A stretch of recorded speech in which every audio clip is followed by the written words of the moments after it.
Joining us in studio today in Johannesburg is South Africa's Deputy Minister of Telecommunications and Postal Services, Ms. Stella Tembisa Ndabeni-Abrahams. She previously served as the Deputy Minister of the Department of Communications from 2014 to 2017. She has been a member of several portfolio committees, including Communication and Defence, and has been a Member of Parliament since 2009. Welcome to the show. Thank you, Dr. Amalka, and yes, of course, allow me to pass greetings to the listeners wherever they are. We are very happy that you have taken some time out of your busy schedule to join us today. And to begin with, I'd like to ask, you've served South Africa for many years with a strong focus in the information technology communications domain, which, let's face it, is a significant portfolio in today's digital age. Can you share with us a few of the landmarks in your career and if there are any specific milestones that you want to achieve in the role? Well, Dr. Malka, the first thing is that when I got appointed in 2011, that was for the first time. The department then was a single department, not like now we've separated Department of Communications and Department of Telecommunications. The first thing when I came on board, very interesting. I was young, fresh, I'm nervous, of course. But the first thing that I realized, of course, because of my background, I'm a village girl, was the fact that, we have not managed to reach out to those poor, disadvantaged young girls on the villages. Rural communities. Yes, the rural communities. So when we looked into the obligations that were supposed to be implemented by the mobile operators, I identified a gap. And one of those obligations was the fact that the mobile operators must connect about 1,500 schools to provide internet. But the gap in that was that there was no technology except the connectivity. So I was like, how are they going to access this internet? Because you just put a dongle there and then they don't have phones, they don't have laptops. So that was the first gap. So we had to work towards that. I remember I spent my first 6 months engaging with them until they agreed that we must provide the total package. That tablet or that laptop with educational content now. So I had to meet with different stakeholders to say, how do we make sure that we bridge that digital divide that is between the rural communities and the urban? That was the first thing. I got so excited. It was like, wow, I managed to do something that people, every time they talk about, they'll be thinking about Stella Ndabeni-Abrahams. And it matters and it provides a full service solution, not a piece where someone else has to try to figure it out. That was it. So, of course, as I said, the sector is very challenging because, especially when we came in, it was so male-dominant. I don't want to talk about black Africans, of course, because it has always been minority-dominated, not just male-dominated. So the minute you come in there, you know how males are at times. They never take us serious because also as females at times we doubt ourselves. When you're appointed a deputy minister or into whatever position as a woman, the first thing people raise, does she have capacity? Don't ask me where do males buy capacity from. Because we go to the same schools, we do the same things, but when it's a woman, people tend to doubt capacity. So I had that challenge. I'm the woman, I'm young, I'm black in this sector. So I had to make sure that whilst they're busy focusing on my looks, I work on the content. What is it that they must listen to? Because I had to understand their story in order for me to make my own story. So that I got lots of people. Fortunately, I received lots of support including from Parliament. I remember the chairperson of the portfolio committee then was Eric Kolwani, who was very supportive because he has been into communications before me, although he was on the parliamentary side. When I came to the department, I was like, I want people to teach me. I'm here to learn. I'm not an expert in the field. That's when I decided to enroll with vets to say, how do we empower ourselves? Because I cannot be able to provide oversight on something that I don't know of. I wanted to make sure by the time they come and give me an advice, at least I have a clue. So, of course, as I said, I received lots of support in the industry. And, as from then we went to elections 2014, I had to abandon that department because now there was a split. So I went to the Department of Communications, which currently deals with broadcasting, as you know, and print media. So I went to that side in government communications. So it was almost, one was the infrastructure space, and the other is the content. Yes, environment. right now, currently, that's what is happening. But even when you go to the Department of Communications, as you know, these things are interlinked. Of course, we're using the Because same infrastructure. my people couldn't get communication if there's no platform. Exactly. So I had to remain within the sector. I had to keep on explaining to people that, yes, but although we are focusing on this, but also this is important, which was also something that now gave me a focus on the challenges on the broadcasting side. Not just now the infrastructure side, but on the broadcasting side, the regulations that are there, the licenses that we issue. I remember on the issue of community media, whereby ICASA, our regulator, would, as long as you have applied in 30 days' time, you must get your license. And the challenges that were presented by that. Because as somebody gets licensed, the MDDA and the department are not ready for budgeting in terms of supporting that person. And all of them had expectations that because I have the license, I'll go to the department, I'll go to MDDA, and they could not meet No, it needs the to demand. be synchronized. That was the gap again. So we're like, okay, let's put a moratorium.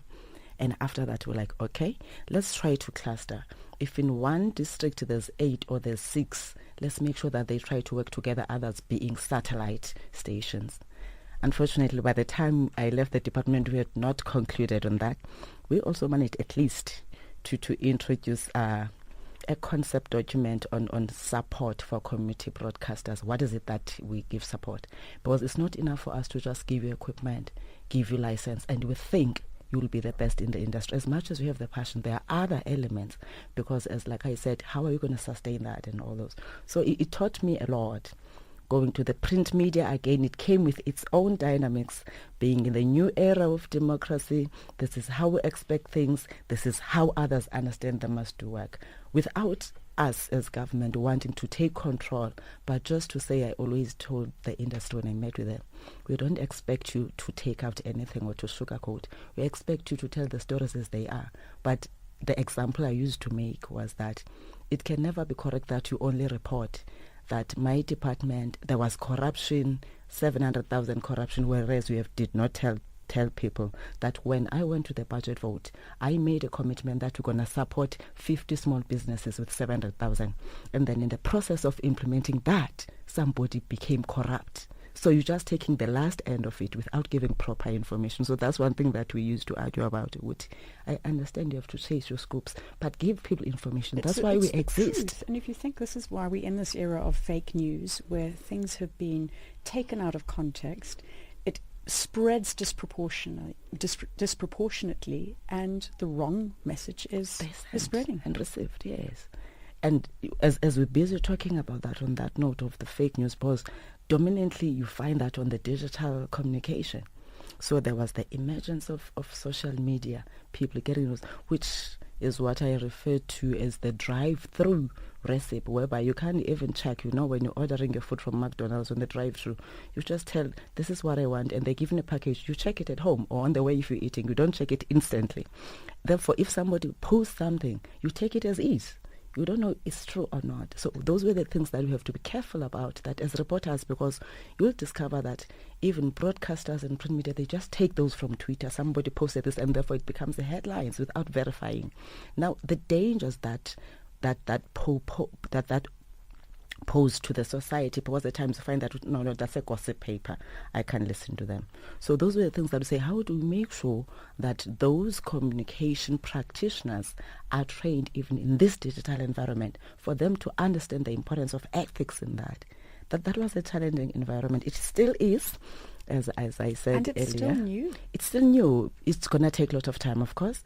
But one thing that I like, Doc, is the fact that at least as government, we are determined that the only way for us to be able to survive and use the digital setup that is we are upon is when we skill our people.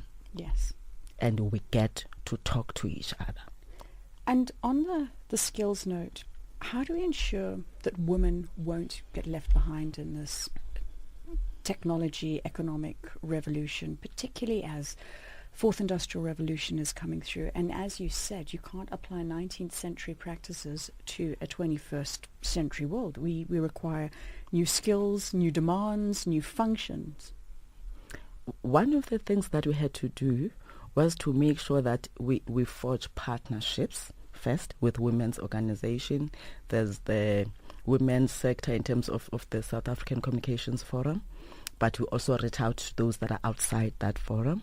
We introduced a program. In the department, we have a branch that is dealing with women and youth issues in terms of technology. So we introduced a program whereby we empower the girl child to say, go there, be a web developer, be a programmer, because most people, they tend to think these things are meant for males. So the only way to do that is to expose them to that. So we identified group of girls in different schools to say, okay, we're going to partner with different organizations in ensuring that you get to be exposed to the information, but you get to do the work so that we can see what is it that you're capable of. Because one of the mistakes that we make is to tend to think that career guidance can only be effectively achieved when you start at grade 12. It doesn't work like that. You've got to make sure that as they're in grade 8, you are there to guide them, because that's where the subject combination choices are made. So if you are certain that I want to build women in this sector, you've got to start them at that route. And when you consider, I think that from a tech point of view, this is another language. And for people to become proficient in a language, they need to start young. Definitely. In the Free State, together with CETA, our state-owned entity, we had to say, because even through the CSI, we have not been coordinating each other. We were like, this thing of just doing hit and run. You train them and you leave them. You don't make follow-up. You don't know if they are channeled through, or you just give bursaries, but you don't follow up. We said, let's make sure we identify particular schools. We establish a center there. We help them with mathematics, or those that are in Mathslit, we see how they become the best in Mathslit. To build them, we shape them, and then we give bursaries to tertiary. In tertiary, these are the subjects that they take, your computer science, your engineering, and all that. And after that, we take them to our incubation center. Come and do what you want to do, because as you said, we're in the era of fourth industrial revolution, which is nothing else except software development. So we've got to make sure that our people have that capacity to develop softwares that will respond to these machines that will be taking over our jobs, because it is a threat also that now we're talking of the fourth industrial revolution. These robots will be taking over our jobs, but if we have skilled our people, there's no way the robots will take over our jobs. Well, I see it as maybe the robots will take over some jobs, but maybe those are jobs we don't need to do. But there are a whole host of new opportunities that have come out of this environment that we haven't previously even considered, that if we've got the right skills in place, that when these opportunities arise, people can take advantage of them. We also looked into that. So inspired by that we've just said, we then committed that, we want to build an army for the fourth industrial revolution. We're going to train about 1 million people in South Africa between 2019 to 2030. That's the target that now you find us going throughout the country, outside South Africa, to say, how do we partner with those people that are already there, the likes of Facebook, Google, because it is them that require these skills. And like I said, because if we are to build a capable army that must respond to the challenges, the ones that we're talking about, people being replaced, it is an army that must have an understanding that I don't need to be employed. I'm going to make myself useful, that it doesn't matter where you are seated. You are in America, you are in Europe, you're going to need my skill if you want to do business in Africa. As we talk about that, then we had to say we have SADC as the region, we have Africa as the continent. How do we then work together through those interministerial platforms? We are a chair now in SADC. We're busy crisscrossing the country, lobbying for Zimbabwe to be in the bureau. We're being contested, of course. But one thing that we urge all our people in Africa is the fact that we've got to unite as Africans. We've got to be able to say, this is what we want for us. Because right now, there's still challenges. We find ourselves contesting each other, even in the global platforms. You'll find South Africa is contesting for this position. Nigeria will come on the other side. So now it divides what we want to achieve as Africa, which is something we are hoping that as Africa will be able to, as the time goes, will be able to overcome. Because everybody sees a market in Africa, Dr. Mark. This is the mine. It doesn't matter, it's Chinese that are emerging. All of them want to come here. Now, if we are not ready to work together as Africans, we're going to miss out. We're going to be colonized again. They're going to deploy their resources together with their personnel. And all we will be doing is to continue being consumers as we have been. You are completely right. I have to ask, what kind of steps are in place to build this army? We have started by ensuring, first within the region, SADC, is to say how do we make sure that the roaming costs are reduced or taken off completely. So we had our regulators who are working on that. Roaming must be taken off, but also the issue of making sure that when I come from Zimbabwe, going to South Africa, Zambia, going to South Africa, those travel, all those stringent processes, they must be eased, because we need to be able to trade amongst each other freely without all those unnecessary tariffs and all those. But crucial to that, let's bring skills. As I'm talking to you, I was so impressed when I went to the Silicon Valley. We visited the World Economic Forum, the Fourth Industrial Revolution Council that they've that they've established there. Because the president has announced that in South Africa we're also going to establish our own commission, the Fourth Industrial Revolution. So we want to learn from other countries. We found Rwandans already there. Right now, Rwandans are the ones that are leading in the manufacturing of drones in Africa. And those other countries are coming because they just see that as the base for them to make money. They are there to say, how can we work together with those that are advanced in policy making? Because whether we like it or not, the Americans, they are leading in the technology and innovation. That's why you find most companies have been birthed in the Silicon Valley, and therefore they get it almost becomes this nucleus where everything is fostered and everything grows. So if we can establish a center like that, then we can sprout those opportunities, make them homegrown. That's what we're working on. So when we found the Rwandans, I was like, why must we meet in America? Why didn't we interact at home so that we jointly say, this is what you are good at, this is what I'm good at, and therefore when we come as Africa so that they can respect us. Because now they... at times we play politics as politicians. They would want to use these divisions, the fact that we're not talking to Asia, and introduce the story of Rwanda to yourselves for their own benefit. But nevertheless, like I said, those are politics. But the crucial matter is that if you do realize that Rwandans are good in that, and you have Kenyans on the other side who are coming here, you have the Nigerians who are very good also, they're focusing more on skilling. They're trying to overcome South Africa. I'm just saying South Africa because we're in Africa. They're trying to make sure that they are leading. Then what's holding us as the rest of the country to say, I have this capacity in Zambia, therefore we can work together, provide 100 people in this sector. Let's see who has resources. Let's see who has those centers that can provide the skilling. And then we work jointly to provide the skilling element to our people of the continent. And once we do that, it doesn't matter who comes to invest in our countries, because they will all come for investment, but they will be forced to utilize our people, not just in terms of them being the workforce, but the innovation and the ideas to drive the agenda of those companies in the African manner.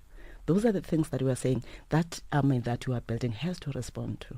So like I said, we met a group of companies who are willing, fortunately, they are willing to work with us. So ours is to say, how do we then go around, identify, and then we take them to be trained so that they can come back and plow. I think it is a wonderful, wonderful initiative, and I wish you every success in building that army for advancing Africa as a continental-wide strategy, and also at the same time helping to empower the people who are currently underserved and are really experiencing a lack of being able to participate in the economy at scale. Thank you, Dr. Malka, of course, with your support, because you help us reach out to other people, and it is only when people hear our stories that they're able to take interest and be able to invest. And to be frank, although we're sitting here in Johannesburg, our broadcast is through Channel Africa going into the continent. Yes, yes. Today, we're talking to South Africa's Deputy Minister of Telecommunications and Postal Services, Mrs. Stella Tembisa Ndabeni-Abrahams.